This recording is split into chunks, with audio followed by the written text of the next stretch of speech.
Hello, my name is Alvin, and you might have remembered me from the base 2i video, or you may have remembered me for the football fit cube video. Then you should surely check out my new video, the base 2i video. Or you might have remembered me from both. But over here, I have a very fun mathematical tool called Desmos, and if you don't have it, then you should search it, and then you should click the Desmos, and you should try it out. And if you think you're having a lot of fun with Desmos, then maybe you should log in, and then you'll have more fun, and you can even save them. And over here, I have a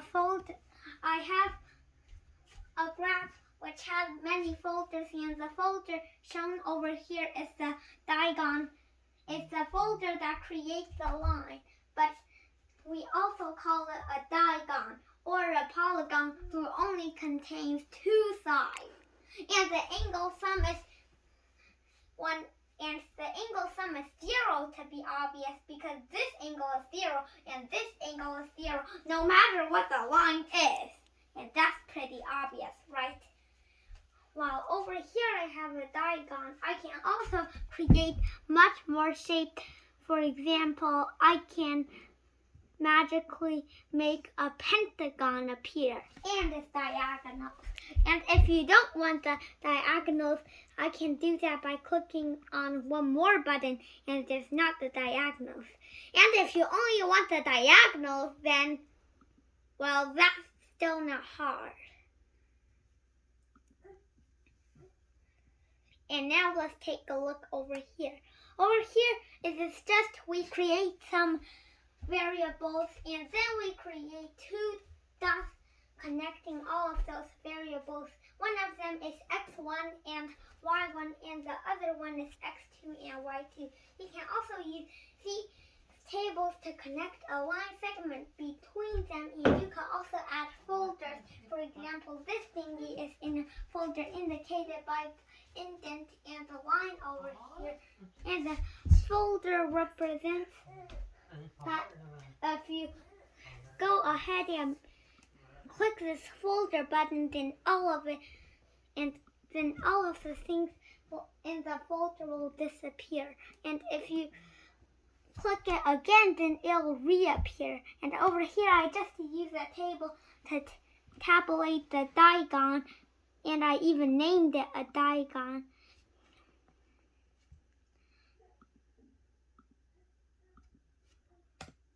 And over here, I'm going to enter a formula. Hey, I remember it is y first.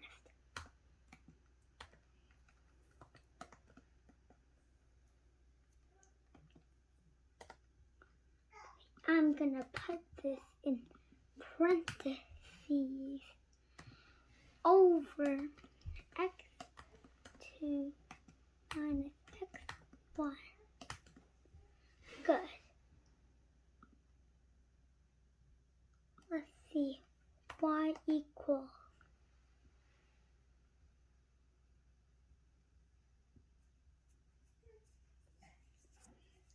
something is wrong over here, but if I multiply this by x, then it gives me a perfect line.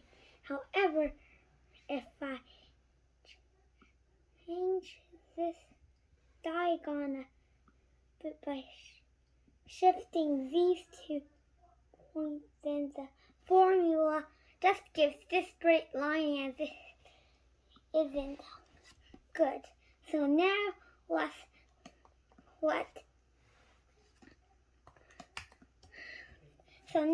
test it by putting in x1 for the values, and then we can just find the difference between them and add that.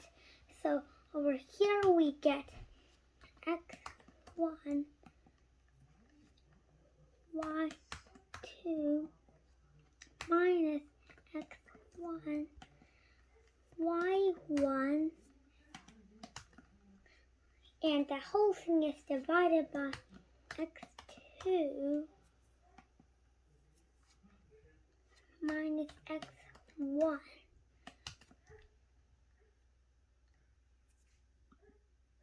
Well, and what does that do?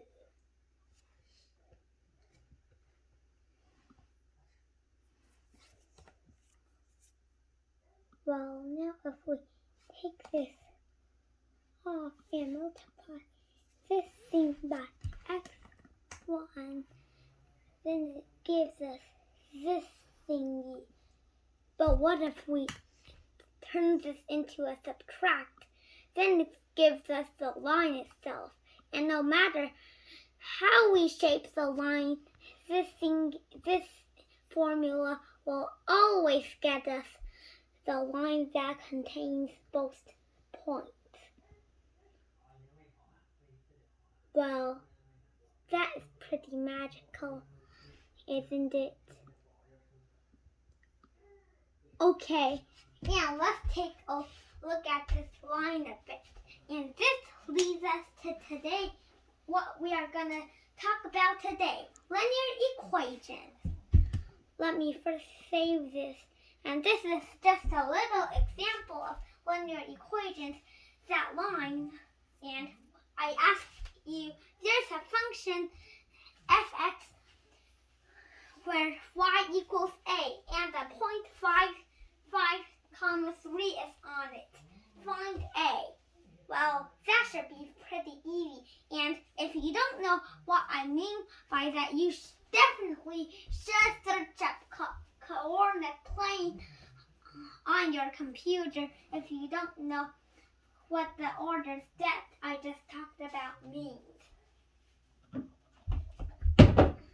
Okay, and now if you know that, then you should know the answer right now, because the y coordinate of it is 3, and in this function the y coordinate always remains as the constant. Then the constant should be 3, or else that point is not on the line.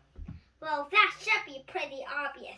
Okay, now I'm telling you, I am thinking of another function, f of x, where y equals ax plus b. The points 5, 3, and 6, 8 are both on it. And so what are a and b? My next video, quadratic equations, shows you the answer. And well, don't skip ahead and just do that and just look at the answer right now. I think you should think about it for a while, because this problem isn't very hard when you think about it. And a hint, if you're having trouble with it, is first think about what the slope of the line should be to contain both points over here. For example, this point is coordinated at 4, -4, and this one is at the other 4, -4. And maybe I can turn this on a bit. Like this. Over here the 7 disappears because we are doing division by 0. But just tilt it a little bit and you'll see the line again. Well, it doesn't like the doing division by 0, but it also doesn't error by that. Now to think of the slope, think if I were to go down by 1 unit, if I were to start at this blue point and go to the right 1 unit, how much would I have to go up to get back to the line? And then the amount you have to get back up is the slope. A simpler equation, a simpler problem, if I went all the way from here to here, which is a total of 8 units, how much would I have to get up to get back on the line? And you only get up, so you should land up straight on the green dot. That's the easy one, 8. And if you divide both of these by 8, then you should get the correct thing. That if you go right by 1, then you should also have to go up by 1 to get the back to the line. And you can keep multiplying and dividing to get even more. For example, if you go up here, you'd have to go, if you went up here, which is 1.5, then you also have to go up 1.5 to get back to the line. And over here, after thinking about the slope, we think about what should the y-intercept be so that the line lands perfectly on the 2 dots. Well, that's also an interesting question. And if you don't take that part, then it's just the line, only with the slope. So we have to add over here this thingy to get the place, or this thingy, so we get the line no matter where the 2 points are. So that one might be a little complicated, but over here we test it out and we bring in x1 like this to see that if the function works, and subtract it from the real y1 so we know what the y-intercept should be. This might be a little confusing at first, but think about it. And over here I'm gonna save it again. I have a Desmos which has more about linear equations, while here. And here is what I call the center of the equation, also with a coefficient, also with a variable of d, also altered it. And over here at last, I have presented the linear formula, which is to solve any linear equation, ax plus b equals c. And that's what x should be to satisfy the equation if a, b, and c are all constants. And if you do that exactly the same, but with the y values, you get a straight up line. And if you recall where the lines meet, then you get another line. And do you wonder where this line comes from? Let's see. This line over here is always square. Yep, no matter what, this thingy is square. But how does this have to do with that? Well, no one can actually see a relationship between it. But here's C45. It looks like this. And no matter what it is, this orange point is always on the purple line, which I have wrote over here. Good. No matter what the variable d is, that's always on the line. Well, remember it? Well, remember that, because anyway, this center of equation can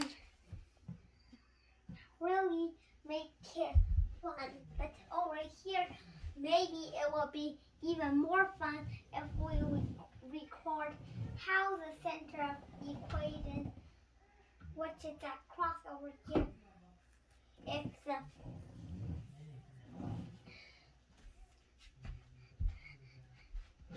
a and b are constant,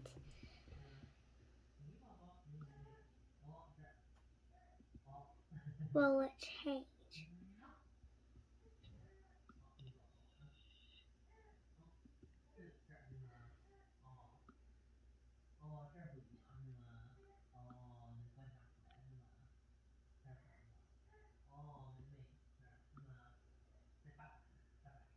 Well, and that's exactly what we did in this special equation where it is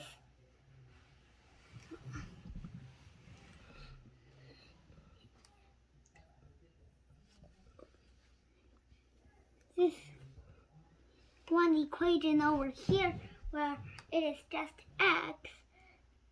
We set c to become different values, and in this special linear equation, which is also a cubic equation, just the a and b are 0, causing the entire terms to be 0, and the c and d are just turned into a and b over here because the first two terms 0 out. And look over here. The two always meet, and that's exactly what we did with that over here. Well, I could create more moves that corresponding to different linear equations, but then that will become very crazy. So over here, I'm just gonna save this, and I'm gonna give you a question to think. Here's my specific diagram for the quadratic equation. Let's take a look at it. Well, that is the equation's center.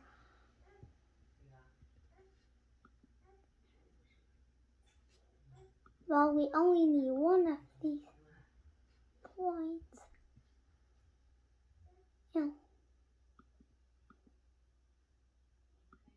And let's first use those functions for a while. And look at that. Now we have 3 coefficients.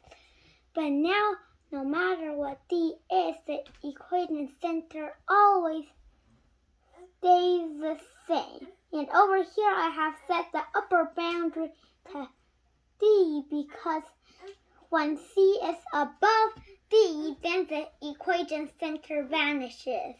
So I have set the upper boundary of c to d since I have defined d already. But the interesting question is, if linear equations are a part of quadratic equations, then why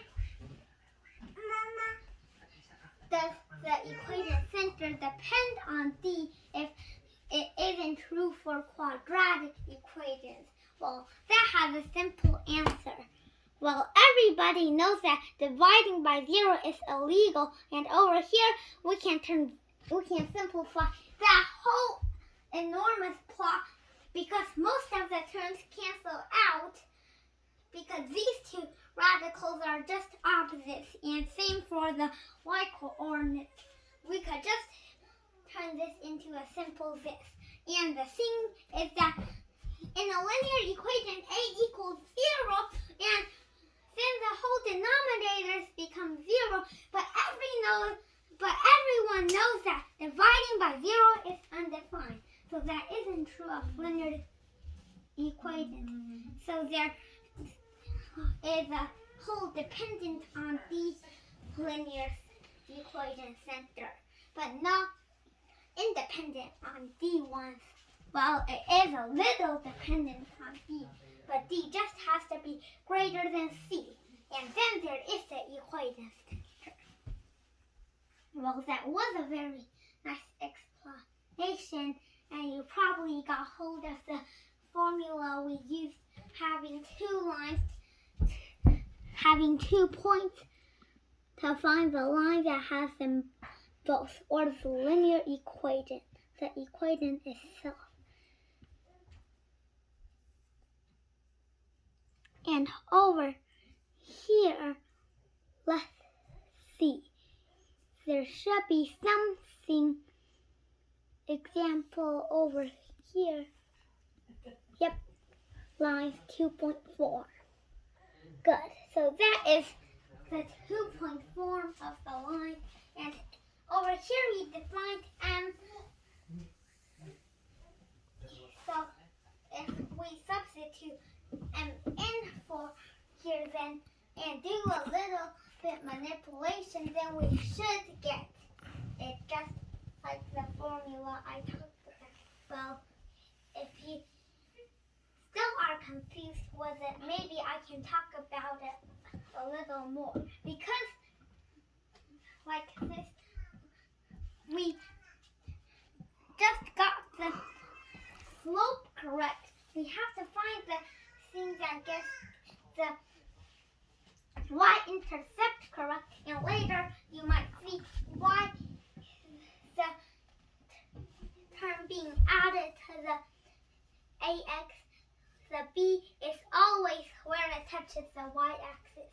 You may see how that works, but not everyone thinks that it is obvious. So over here, but just trust me, it is always where it meets the y-axis. And I can do that with a simple explanation. Since if the y-intercept is 0, the slope 0 times anything is 0, so it will always pass through the origin. And the b shifts things up or things down, and that's along the y-axis. And that goes very good. So that's why it is. And over here we've got the line plotting sample, and I've got another homework for you. Find how A and B and C correspond to a linear equation.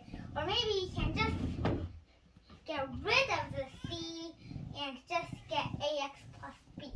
Now the quadratic equations, you can also study it a bit, but I have a whole entire video about it. And that quadratic equation is a little bit more harder, but this 2.4 line is very important. So it's better if you just remember it. But don't just memorize it. You have to remember how it works, so when you forget it, you can just easily create it. And over here, we can see a little bit of the parabola in the vertex form.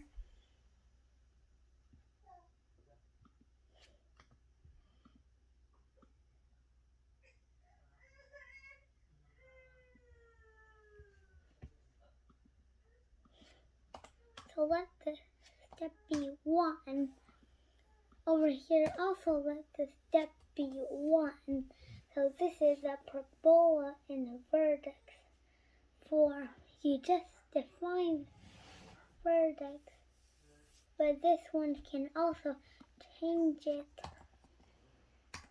And over here, if we do a little bit doodling with the linear equations, maybe I can just search that up. Linear equations, good.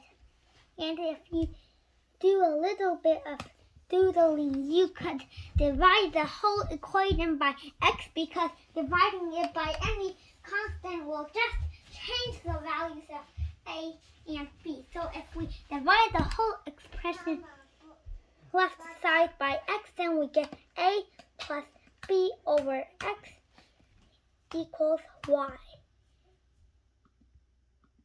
Now we can just mute all these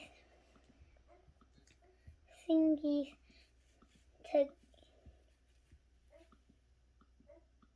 make it more clear.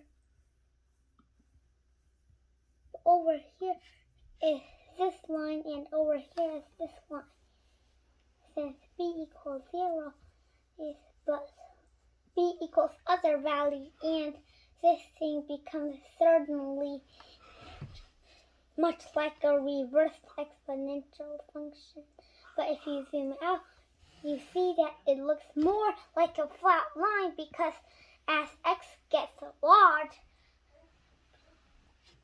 1 over x gets small, and multiplying a number by a small number also causes the result to become small.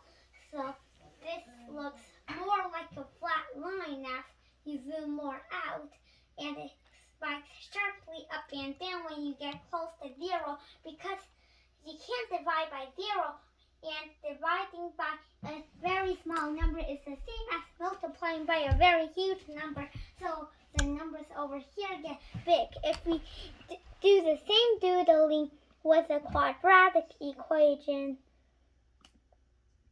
then we could just compare this to this to this, and just get rid of all those stuff, and let's see the comparison. Now let's first analyze for this a bit. This one is the equation where ax squared plus bx plus c is just a general form of a quadratic equation. Over here we are adding another quadratic, but this time it is not really a quadratic. We divided the whole expression by x, and if you zoom out, it's the same reason why these look straight as you zoom out, but this one is linear. Guess what? Because this one gets smaller and smaller, and the remaining terms just form a linear compared to this. Very different. Okay, now over here, what if instead we did a little more and added the blue equation? Since the blue equation seems to become a straight line as we zoom out farther, because these terms get very small when x is big, because we are dividing by a huge number, and that makes the result small. So now we only care about the a, since these go down to 0 when x is very big. These come near to 0, so that isn't adding very much anything at all. But the a itself is just a constant equation, which is a straight line, so it looks like a straight line as we zoom out further. And this is my discussion to the linear equations, diving a little into the quadratic equations, but then you'll see why it is very important to talk a bit into the quadratic equations when we are in linear equations.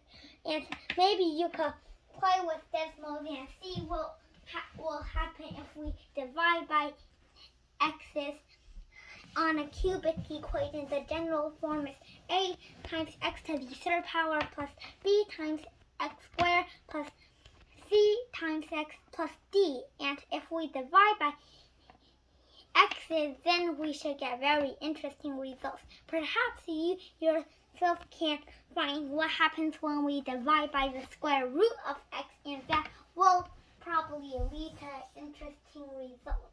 And over here, the blue line and the red line do look very fun, and maybe you could experiment with some equations yourself. Thanks.